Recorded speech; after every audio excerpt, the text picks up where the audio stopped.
tal manera pues que el proceso penal ahora es más garantista, como decimos, porque va primero a respetar los derechos fundamentales del imputado como actor principal del proceso.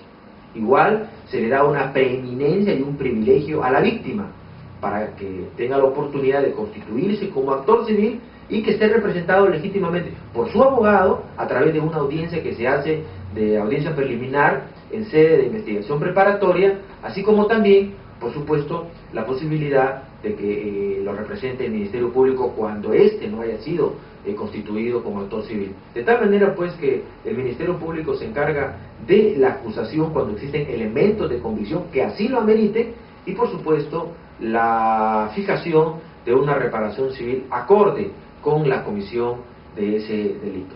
En consecuencia, pues nosotros observamos que este nuevo modelo procesal basado en los principios de la oralidad, de la contradicción, de la inmediación, nos permite tener una mejor impartición de justicia, tanto así que, por ejemplo, ahora los procesos judiciales son más rápidos, son más transparentes, y fruto de ello es que, por ejemplo, casi la mayoría de magistrados que nos encontramos en este modelo, tenemos 0 quejas, 0 denuncias, y la población se encuentra de alguna manera más satisfecha y recuperando la credibilidad de la confianza en su poder judicial. Muy bien, doctor. Como otro tema es el referente a la reforma procesal en sí, temas específicos. ¿Cómo aplican los jueces el principio de oralidad? ¿O cómo deben entender este principio? Y si realmente deja de lado la escrituralidad. Bueno, es un principio constitucional muy interesante, mediante el cual este principio es, por llamarlo así, la vedette dentro de los demás principios dentro de este sistema de reforma. ¿Por qué?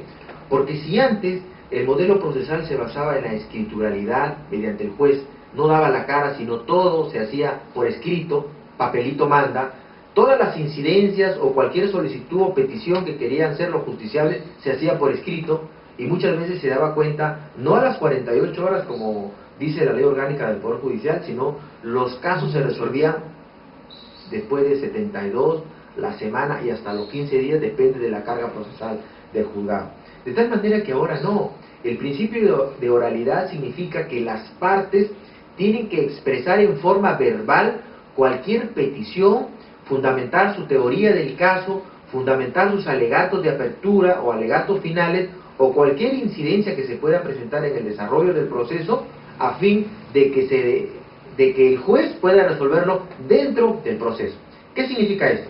Que por ejemplo si estamos frente a una audiencia principal de juicio oral, por ejemplo por un delito contra el patrimonio en la modalidad de hurto agravado, el juez unipersonal tiene que solicitarle primero al representante del Ministerio Público la exposición de sus alegatos de apertura.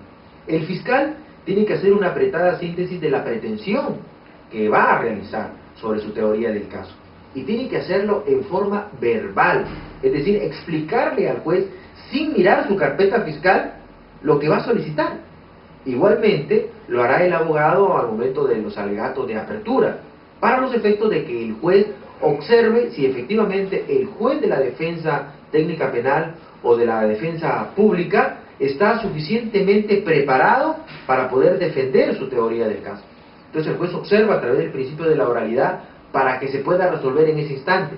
Pero algo más, sucede que también el magistrado, cualquier incidencia que pueda suceder, también tiene que resolver en forma oral. O sea, sería injusto que las partes procesales que tienen igualdad de armas, igualdad de condiciones, peticionen sus solicitudes o requerimientos ante el juez o el colegiado de forma oral y el juez emita una resolución por escrito. Sería completamente inequitativo. Todos los sujetos procesales tienen que desarrollar su principio en base a la oralidad. Pero ¿qué sucede en la práctica? Sucede que muchas veces, cuando inicia un proceso judicial a través de los alegatos de apertura, podemos apreciar que algunos fiscales llegan a leer la acusación, o algunos abogados están leyendo también su defensa. Entonces estamos sustituyendo lo que significa la oralidad con la lectura en las audiencias, lo cual eso no se debe permitir. Por eso el juez unipersonal, así como el colegiado, cuando observen que las partes procesales realizan una conducta de lectura hacia el experiente hay que decirles, llamarle la atención que este es un sistema de oralidad mediante el cual tienen que exponer su teoría del caso mediante un resumen. Y ellos, también las partes, tienen que exigir del juez que también al momento de la expedición de la resolución correspondiente y su motivación sea en forma oral. Lo que sí está permitido en la práctica es de que, por ejemplo, de repente el fiscal pueda mirar algunos datos, algunas fechas, algunos nombres en su ficha o en sus apuntes. Eso obviamente está permitido. Pero dar lectura íntegra a toda la acusación o a todo un alegato de defensa del abogado que lo lleva por escrito para que lo lea, me parece que eso no está permitido. No vamos a sustituir el recurso por escrito con la lectura del mismo en una audiencia oralizada. Y el juez tampoco no puede llevar la sentencia para poder emitir en ese acto para que pueda ser leída. Eso no es el sistema. El sistema es de que en base al principio de la inmediación puedan las partes expresar sus requerimientos para que el juez en forma oral también lo pueda solucionar. Y en este aspecto también es importante porque el Tribunal Constitucional se ha pronunciado en el sentido que dice, ¿cuál es más importante? ¿La oralidad como sistema de justicia o la motivación al momento de la expedición de una resolución judicial?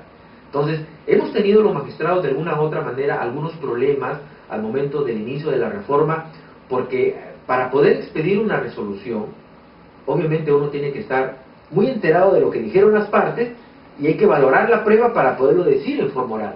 Pero puede suceder de que en forma oral no exista una verdadera motivación oral de la resolución y puede ser materia de un proceso constitucional de habeas corpus. Por eso algunos magistrados, al momento de la expedición de una sentencia, cuando el juicio es de alguna manera tedioso, largo, lo que hacen es emitir la sentencia al día siguiente, que sí el código permite, para poder valorar la prueba y que esta resolución esté apegada a los principios de motivación. Muy bien, doctor. En ese sentido, ¿es necesario que los jueces conozcan técnicas de litigación oral y de qué manera usted aplicaría estas técnicas en la solución de conflictos? Bueno, lo que sucede en el país es de que efectivamente el nuevo modelo procesal obliga a las partes que tienen igualdad de condiciones, vale decir el Ministerio Público con los abogados de la defensa técnica o pública, tienen que hacer uso de las técnicas de litigación oral. ¿Qué significa esto? De que al momento de la exposición de sus alegatos de apertura, al momento de sustentar alguna prueba, al momento de la objeción del interrogatorio o contrainterrogatorio, tienen que expresarlo de manera oral, pero al mismo tiempo los magistrados tienen que, los fiscales y los abogados tienen que saber pedir qué es lo que quieren. Y para eso se requiere evidentemente de oratoria jurídica, de persuasión, de saber decir las cosas, de saber hablar y utilizar términos jurídicos adecuados para el momento de la utilización de estas técnicas de litigación oral. Porque, ¿qué apreciamos en la práctica? Fiscales que leen su acusación, fiscales que leen los alegatos finales y al momento de hacer uso de las técnicas de litigación no lo hacen. Y más bien encontramos una audiencia aburrida, una audiencia que no tiene mayor de razón de ser. ¿Por qué? Porque las partes no están lo suficientemente preparadas cuando hay temas que deben explotarse. Entonces, allí es donde las partes tienen que ilustrar al juzgador para, por ejemplo, tiene que motivar el caso de la prueba prohibida, el caso de la valoración de las pruebas, el caso, por ejemplo, de la desacreditación de un testigo, de la objeción a su pregunta. O sea, uno tiene que estar tan inmiscuido en la audiencia y tan atento, de tal manera que toda técnica de litigación oral responda a una verdadera persuasión al magistrado al momento de emitir una resolución. ¿Por qué? Porque todo lo que suceda en el juicio será fruto de la sentencia. Si aquel fiscal, aquel abogado que no dijo lo que debería de ser en ese juicio, no obstante que lo que no dijo tenía la razón, a llorar al río. Todo lo que se desarrolla en audiencia, eso es lo que se resuelve.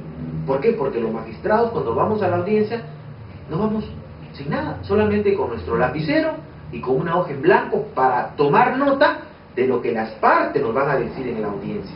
Y nosotros no llegamos contaminados, somos terceros imparciales, y de lo que nos digan las partes, vamos a resolver.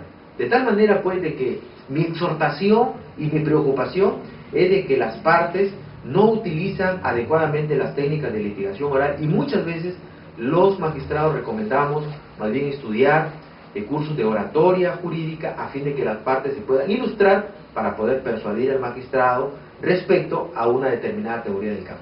No estoy diciendo aquí, ojo, que las partes hagan un circunloquio y vayan con ambajes o comiencen a hacer una verborrea sobre una pretensión. No, que vayan al grano, pero que hablen bien, que sepan hablar, que haya dicción, que objeten una pregunta cuando es impertinente, cuando es no conducente, cuando es no útil. O sea, hay que estar alerta sobre las pretensiones que las partes soliciten, de tal manera que las técnicas de litigación oral son importantes herramientas jurídicas que van a permitir a cada uno de los justiciables exponer mejor su teoría del caso. Muy bien, doctor. Referente a las medidas de coerción personal, como en el distrito judicial al que usted pertenece, ¿cómo se está aplicando esta figura y cuáles han sido las modificaciones que ha sufrido con el nuevo código?